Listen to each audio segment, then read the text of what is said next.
Sosial şəbəkələrdə yayılan xəbərlərə görə bəzi çörəklərin qiymətində artım müşahidə olunur. Xüsusilə baton çörəklərinin əvvəlki qiymətlərlə müqayisədə daha baha satıldığı bildirilir. Yeni Sabah məlumat verir ki, Baku TV səsləndirilən iddiaların nə dərəcədə həqiqəti əks etdirdiyini araşdırıb.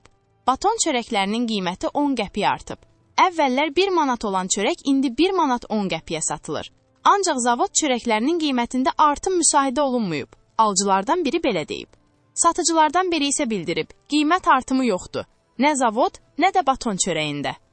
İqtisadiyyat Nazirliyi yanında anti-inhisar və istehlak bazarına nəzarət dövlət xidmətindən qeyd edilib ki, agentlik tərəfindən Bakı şəhəri və regionlarda əhalinin daha çox istehlak etdiyi dairəvi zavod çörəyi də daxil olmaqla 30-dan yuxarı çörək cəsidi üzrə monitorinqlər aparılıb.